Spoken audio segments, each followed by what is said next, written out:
Chapter 4 is about helping you choose the right computer. So we talked a lot about software and hardware, and essentially all of those things are important because it helps you decide what your computer can do for you, and then you can choose what kind of computer you want the best. So in the first half of chapter 4, it talks about some of the things that affect how your computer performs. So some of the storage devices and some of the different processing speeds that might impact why you choose a certain computer. The first thing to think about is how you use your computer.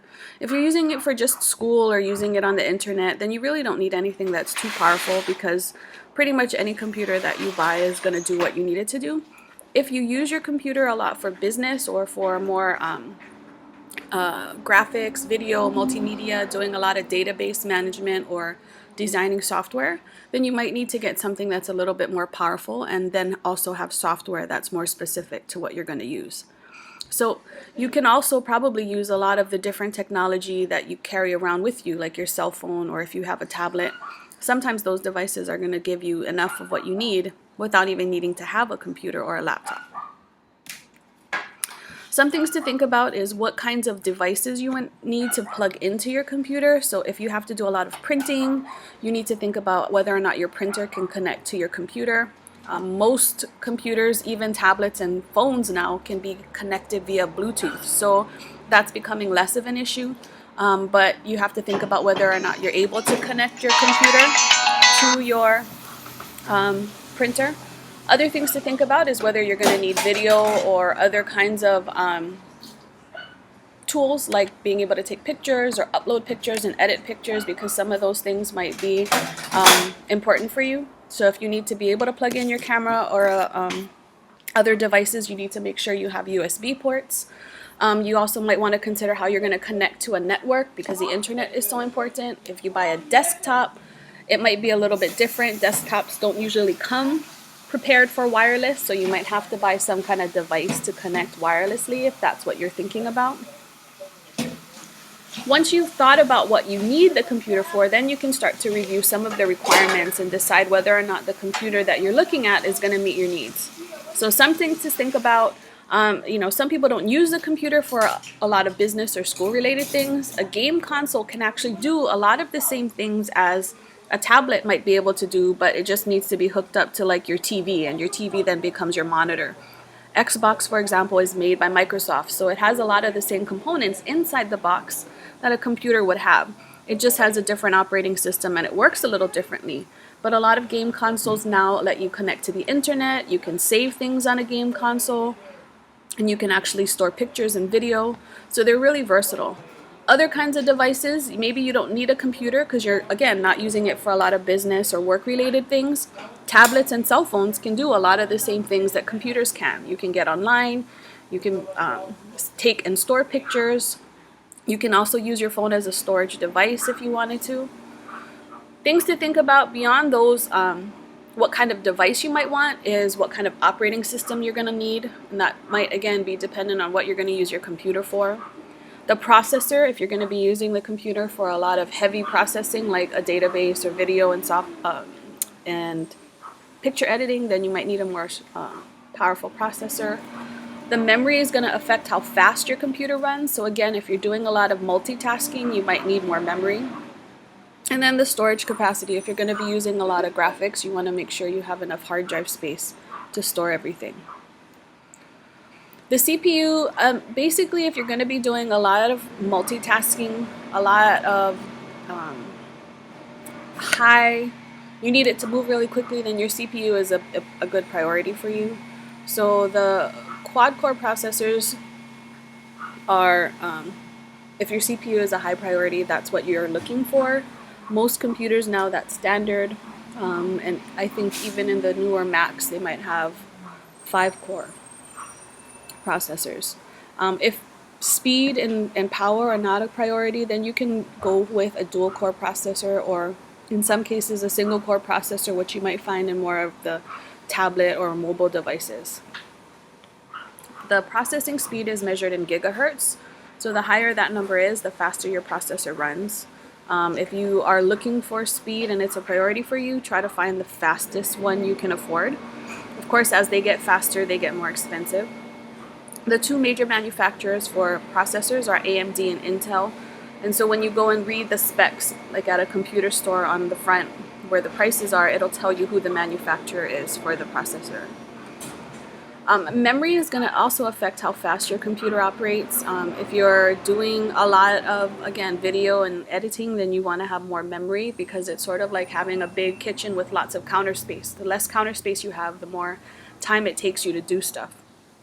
If you do a lot of gaming requires a fast response rate that requires more memory. And then if you're thinking about being able to do database management where it's constantly updating, more RAM is also important. So 4 gigabytes is enough for most people. And most of the new, if you're buying a brand new computer, that's going to be almost the standard. You can probably find a lot cheaper, or like older models of computers that might have 2 gigabytes, and either of those are actually okay. What the RAM is going to have an impact on is what we call latency, how fast, how much delay there is between your request and how fast the computer responds. So if you, for example, click on an icon and it takes your computer a long time to do what you ask, if you double click on Microsoft Word, for example, and it takes a few seconds for the program to open up, that period of time where the computer is running, that's based upon how much memory you have. Another thing to consider is your monitor. Some people would like to have a large monitor because they like to be able to see everything, but some people want something small because it's more mobile. So that's something you just kind of have to think about. If you're using your computer for a lot of graphics, editing video, using it for pictures or for watching movies, then graphics might be a priority. Most computers have a video card already installed, but if you are really concerned about the graphics and what it looks like, then it might be a good idea to add a video card. That's generally something most people don't worry about, though, if they're not using their computer for high resolution graphics. And then you want to think about how you're going to connect to the network, because for most people that is a high priority, being able to get online and being able to surf the net at a quick speed. Most desktops don't come with a wireless connection. So if you have a desktop computer, one that has to be plugged in and set up on a table, then usually you might have to buy an external network card so that you have a wireless. It usually gets plugged into the USB, and it's like an external antenna, and it allows you to connect wirelessly to your router. Most laptops come standard with wireless capabilities, so you don't have to worry about buying that kind of device for a laptop. You also want to think about how many USB ports you have. If you're going to be connecting a lot of external devices like a mouse, an external hard drive, if you want to be able to connect your phone or other kinds of devices to your computer all at the same time, then you might want to make sure you have enough USB ports to do that. The case is kind of a personal preference thing. If you have a preference about what it looks like, if you're buying a desktop and what it looks like sitting on your desk, then it matters, but otherwise it's a pretty low priority. It doesn't really affect the performance of your machine. It's more, again, about aesthetics. So if you want a case like the one in this picture because it looks cool, then you usually have to buy your own and then have the computer built. The case really is not a big deal if you're buying an already built computer from the store, which most people do because the case is, whatever they build it in. Some people like to have a computer where everything's in one piece, like a Mac desktop. Everything is pretty much housed in the monitor's box, so that's only one piece. More and more PCs, like HP, is designing a lot more of their computers so that there isn't a separate tower. Everything is housed within one unit, usually behind the monitor. Within the system unit or that case is the power supply. And the power supply is important because it regulates how much power all of the different devices get. Most of the time you don't have any options. The power supply is installed in your machine, so it's not something that they really ever discuss on the specs. And then storage devices. Your hard drive is going to affect how much you can store in your machine. It's not as big of a deal now because you have external hard drives that you can plug in. So if you're saving a lot of pictures and video and movies, then you can store them on your external hard drive and just plug them into your USB when you need them. But a hard drive is important because it's required to store all of the startup instructions. So when your computer turns on, it needs to be able to access the operating system that we talked about in Chapter 3 to be able to go through the startup process. And so a hard drive is an important component. Other things to think about: if you are going to be using the computer to play movies, you might want to make sure you have a DVD or a CD, Blu-ray player installed on your machine. And then any other ports for removable media might be important if you're using cameras and other devices where you want to be able to plug them into your computer. Hard disk drives are one thing to think about, but again, because you can plug in an external hard drive pretty easily, this isn't a huge idea, a huge priority for a lot of people. If storage is a high priority, meaning you're going to be using a lot of, again, picture and video files take up a lot of space. So if you're going to be doing a lot of saving of those things, then you want to get the biggest drive you can afford. Otherwise, you can get under 500 gigabytes of storage because, again, you can buy a external hard drive.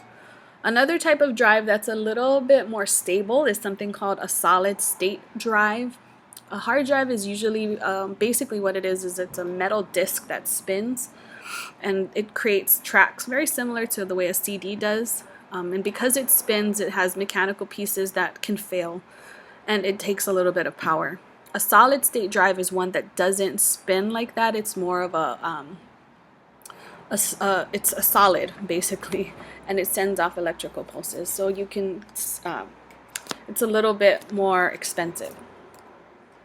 Optical drives are those that use basically a media, removable media like a CD or a DVD, and it reads the information from the DVD using a laser. So it uses light. Some of the most common ones, CDs, are the old-fashioned ones. They couldn't store as much data, so they upgraded to a DVD, which stores more data. And then the most recent advance in the technology for optical is Blu-ray. So because Blu-ray can save and store a lot more information, the picture and the quality of what you get from a Blu-ray is a lot better. And when you're choosing, it's really about preference and what you can afford. If you need to be able to record onto those devices, then you want to consider whether your drive has the right capability, which means it can actually copy things onto a DVD or a Blu-ray. Again, these are personal preference things. Removable media are things that you would normally have out of devices like a camera or a video or your cell phone. And the device you see in this picture is a reader that is connected to a USB, and the USB plugs into your computer. So these are called flash media. These are flash drive, or like flash drives. They come from your devices with your pictures or video or other things stored. And you can plug them into your computer so you can read the files. These are actually solid state drives because they don't spin. So they have little metal tabs, and that's where the connection to your computer takes place, and that's where the information gets transferred. The risk of using these kinds of media are that they're tiny, so they get lost pretty easily. A lot of cell phones actually have solid state, they have media in them, and when you connect your phone to the computer, it can read from that drive. For some people who have a lot of experience with computers and how they work, building a computer can be an option. Some of the advantages are that you can customize it to fit all of your needs. You have control over what kinds of parts you buy. And it's not as expensive because you can pick and choose where you want to spend your money.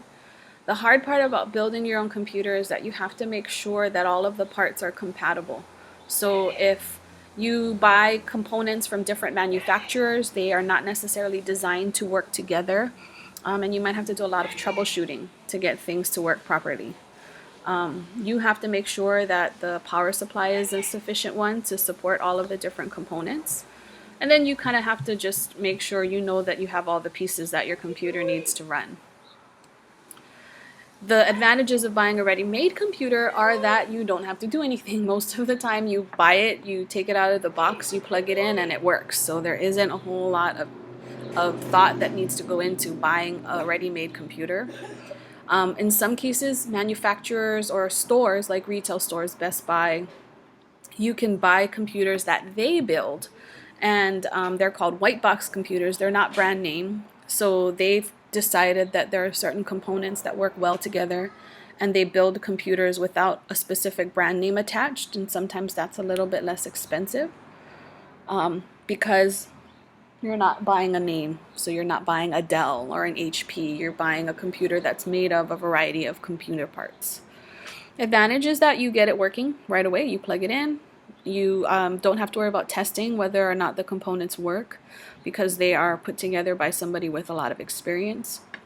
And for the most part, you get a list of exactly what's in the machine so that if anything needs to be replaced or you realize something's not working right, you can figure out what parts you might need. The biggest risk is that the computer might not fit your needs because you couldn't customize the parts that went into it. And in some cases, it's a lot more expensive because you're not, again, picking and choosing the parts and you're paying for a brand. You do have a lot of times a lot of different manufacturers, Gateway, Dell, I think even HP might allow you to do this. If you go onto the computer manufacturer's website, you can choose from a variety of components and kind of custom build your computer from a menu of options. This allows you to do a little bit of customizing without having to make the computer or build the computer yourself. So if you go to like Gateway or Dell's website and you look at all of the different kinds of systems they offer, you can pick and choose other options, kind of like when you buy a car and you can pick and choose what kind of seats you want and what kind of security system. It allows you to have some input. In terms of support and maintenance, when you build your own computer, it's kind of up to you. The parts that you buy have a manufacturer's warranty, which is usually limited. And that means that if something breaks, it's on you. You're going to have to probably fix it on your own. Most local retailers have warranties that they offer. So the manufacturer has a warranty and then the store offers a warranty that you can purchase. So if anything happens to your computer, you can take it in and they'll fix it and they'll tell you what's wrong with it. And that's usually a good option if you're not very familiar with how computers work, because if something happens and you don't know how to fix it, then you have access to somebody who can help you and you're not forced to go out and buy a brand new computer. Once you get your computer home, some things to think about. If it's a laptop, there's not a whole lot of thought that needs to go into where it's going to go. But if it is a desktop, you want to make sure you set your computer up in a place where you are going to be comfortable. So ergonomics is a concern, because if it's a place you're going to be a lot, you don't want to have a lot of problems with, sitting for too long, bad lighting. That stuff might make it really difficult to use your computer. You also want to consider buying a power supply, like a surge protector, and one that may have battery backup, because that prevents your computer in the event that there's a power outage. That backup battery, if you're in the middle of working, it'll help prevent you from losing your work.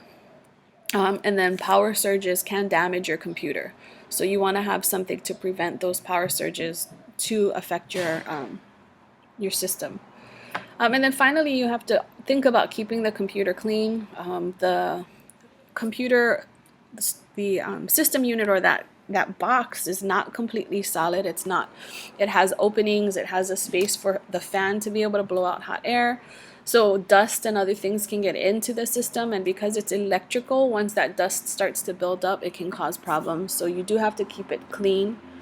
And that also means cleaning the unwanted software. As you surf the internet, there's a lot of things you pick up that you may not realize. So you can buy software to help you keep your computer clean, which makes it run a lot more efficiently. The second half of the chapter goes over mobile gear. This is talking about all those things that you might want if you're going to want to take your computer with you. So this talks a lot about notebook computers, smartphones, and how Wi-Fi works and why it's important. So mobile computers are more and more popular. People want to be able to take their work with them. Not sure why, but netbooks, notebooks, and even mobile devices like tablets and cell phones now are much more popular.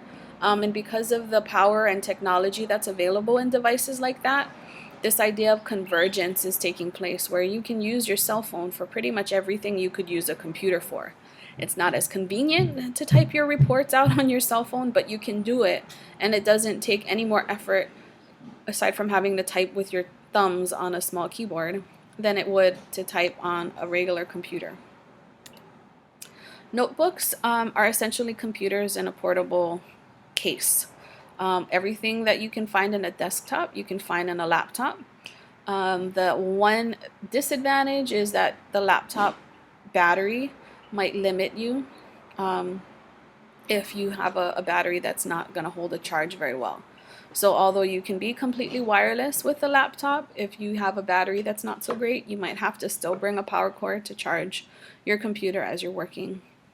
Most laptops have ports to connect via a wire, so you can plug an Ethernet cable into a lot of laptops if you don't have a wireless connection.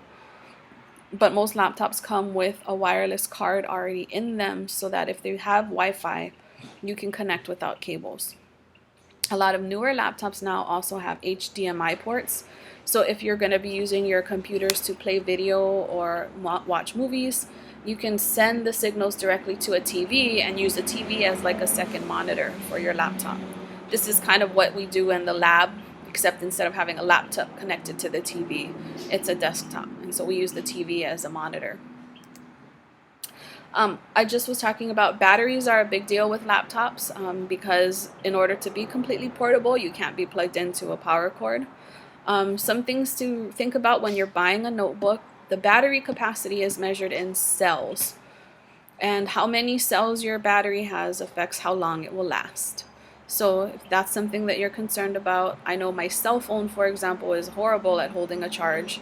So that's something I'm considering as I think about what new phone I want, is how much battery power I'll have and how long it'll last before it dies. One option that you do have that's nice with a laptop is that you can charge more than one battery as long as it's plugged into the wall. So we call that hot swapping. If you know you're going to be away from a power outlet for a long time and you have the option of buying more than one battery for your computer, you can charge one battery while the computer is plugged into the wall, put in another battery and charge it, and then you'll have a couple charged batteries that you can swap out so that your computer doesn't go without power. You can create some settings on your machine when you know you're going to be needing it for a long time and you're not going to have access to a power supply. So you can manage your power settings usually through your system preferences or the setup menu. Choose how bright you want the screen to be, how much you want it to be connected to the internet. All of those things affect how fast your battery runs out. An alternative to a notebook, if you're going to be using your computer mostly for internet, is something called a netbook. A netbook was designed primarily to allow the person who's using it to connect to the internet. So it's smaller than a traditional laptop, which means the keyboard's not so cool. If you have to do a lot of typing, a netbook's not the greatest option. They usually have less powerful CPUs because they weren't designed to do a lot of stuff. They were designed mostly for surfing the internet, and then the memory and hard drive are also pretty small for that same reason. Most netbooks don't have a DVD drive because they weren't meant to replace your laptop, and then most of them have a different kind of operating system because they're designed to do different things than a laptop. They're not as versatile. Some of the advantages are that they are a lot cheaper because they have less functions. And they don't take up as much power, so generally the battery is going to last a lot longer. Because they're smaller, you can use them when there's limited space, and they usually have the same connectivity as a laptop. Wherever there's Wi-Fi, you can usually connect pretty easily. The best example of a netbook right now is the Chromebook. A lot of schools have adopted Chromebooks. They are a little bit more versatile than, say, a tablet. Because you have the keyboard, you can use Google services like Google Docs, but it relies pretty much on the cloud, so it doesn't have its own software. When you turn your Chromebook on, you have to connect to the internet to be able to access Google. So if you don't have network access, then it's kind of a limited device. Other options, if you're not going to be needing a keyboard, you're not doing a lot of typing, tablets are a great option. I started using a tablet a lot at work for taking notes and being able to store data in my calendar. And I have a lot of things where I don't even need my laptop. I do not like typing on the keyboard that I have for my tablet. So that's something to consider if you're going to be wanting only one device. If you can live with the keyboard that comes with the tablet or one that you can buy, then it's a good option. Smartphones are kind of the same. They're just a much smaller version of your tablet, and they have the ability to make phone calls. Here are some examples of tablet computers. Microsoft Surface is an example. You have a keyboard a lot of times that comes as a component, so you can detach the keyboard if you want to. The processors are very similar to a laptop, so in terms of functionality, you don't have too many limitations. Like I said, a lot of times the tablet, like an iPad, can do almost exactly the same things as a laptop can. It just doesn't have the same physical makeup. Smartphones have come a long way. The earliest example of phones that could kind of do some of the computer things were PDAs, or personal digital assistants. Palm Pilot was one of the first examples. And for the most part, those were used for keeping track of your contacts, maybe having a place to take notes. They didn't have very powerful operating systems, so you couldn't do things like type documents and look up files and surf the internet. But as technology has gotten better, smartphones have evolved, and now Blackberries and iPhones can do almost exactly the same things as tablets and laptops. So they're pretty powerful. Most smartphones have dual-core processors, which make them pretty fast, and the screens are usually as good, or if not better even, than some laptops. Most of the time, because your smartphone is going to be used as a phone, they also have motion and proximity sensors so that the phone can tell when you're talking. The screen might go black so you don't accidentally press buttons. And they're equipped with Bluetooth because they want you to be able to talk on your phone without having to have it to your ear, so you can use Bluetooth devices. What that Bluetooth allows you to do, though, is connect to other devices like printers without having to plug in with a wire. Smartphones use a variety of operating systems, and the operating system is really what determines what kind of programs you can use. So Android and Apple iOS are probably the two most popular. Apple comes with most of your iPhones, and then Android is in a lot of other phones like the Samsungs. And the operating system affects what the screen looks like, how the apps get configured on your screen, whether or not you can use certain programs, which is why the Apple App Store is different than, say, the Google Play Store. Microsoft has come out with several phones recently that operate using a Windows Mobile operating system, and those have a different set of apps that you can download and buy. Choosing a device in a lot of cases is a personal preference, because although the operating system does have an impact on what the screen looks like and how it functions, most smartphones do a lot of the same things. It's just kind of a personal preference. I, for example, am very comfortable with my Android phone, so making the switch to an iPhone is an option, but I'm still thinking about it really hard because I really like the Android interface. Some things that you might want to consider when you're choosing a smartphone is whether or not you can keep track of a calendar. Some people like the idea that you have all of the same brand of devices. If you have all Apple, for example, all of your devices can sync. So if you put an appointment in on your cell phone, then it automatically syncs to your computer. So when you open up your calendar on any of your devices, they're all the same. Android allows you to do the same thing. If you have a Google account, you use your Gmail, your calendars all sync.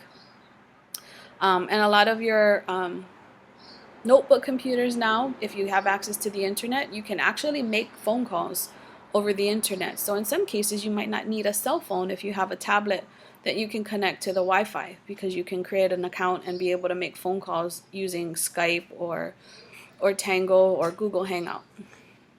And you just need to decide how much you're going to use it and whether or not you're going to be in need of both a computer, a laptop, and a cell phone. Some things to make sure you also think about is how you're going to connect to the network. So internet access, unfortunately, is not free unless you are willing to go and sit at Starbucks every day, which some people find to be a great option.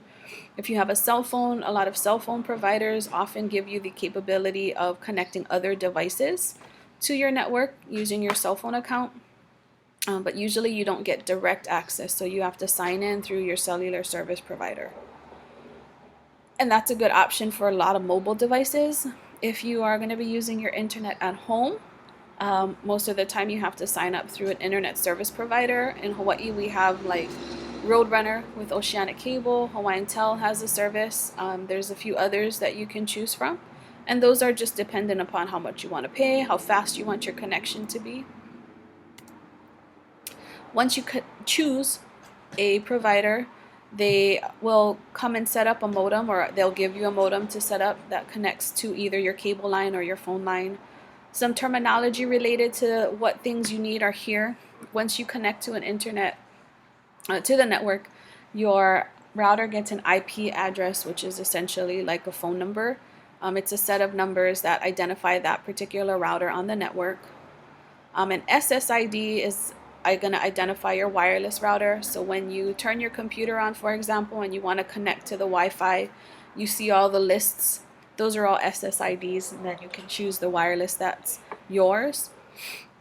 If you're in a place where, like Starbucks, most of the time the connection is not secure. So it's an unsecured connection. And that means anybody can connect and gain access. At Starbucks, all you have to do is accept their terms and agreements. That means, though, that that connection is not secure, and a lot of people could access your data if they wanted to. WEP is another type of encryption method it's the simplest type of encryption method, which basically connects your router to the network, and some of the stuff that you transmit via that type of network is secure. The better option is a WPA2. That's a connection that requires a password.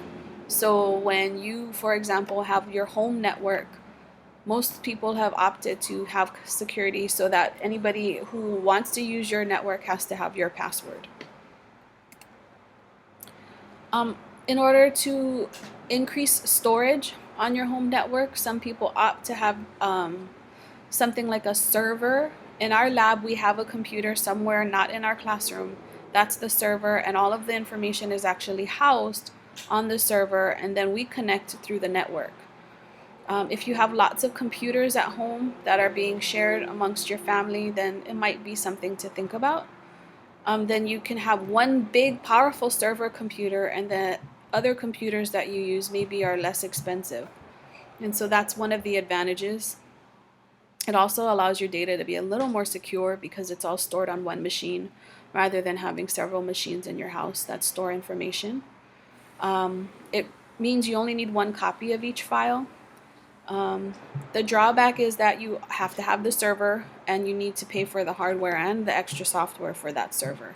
It's not something that casual computer users really ever use, but if you're using your computers for business and you have like a home office, it might be something to consider, and you can usually talk to a retail store, somebody at a computer store, to help you decide if that's something that you wanted to do. Because a lot of people connect to the internet for everything now, cloud-based storage is an option. And if you use Apple products, it comes kind of without you probably even realizing that your data is getting backed up to the cloud. Cloud is essentially a space online where your files get stored. It's kind of like Google Drive or OneDrive if you use Microsoft. Advantages are you don't need any hardware. You don't have to have a separate external hard drive because you're storing it online. And the cost is reasonable. I mean, an external hard drive could be expensive depending on how much space you want. A lot of cloud-based storage services are free as long as you don't use up too much space. The risk, obviously, it's online, so there's always the possibility that someone can hack in and steal your data or whatever you're storing online. And so it's really hard to tell. It's kind of impossible to tell whether or not the data can get compromised. Some examples are listed here. I already mentioned SkyDrive and Google Docs. Dropbox is another option. Some of these are also really helpful when you have to share files and collaborate with people. Video and picture files, if you've ever tried to send them, you notice that they're really, really big and they're hard to send via email. So having a Dropbox is nice because you can just link to the Dropbox and anybody can access it that has the link. And that's essentially chapter 4.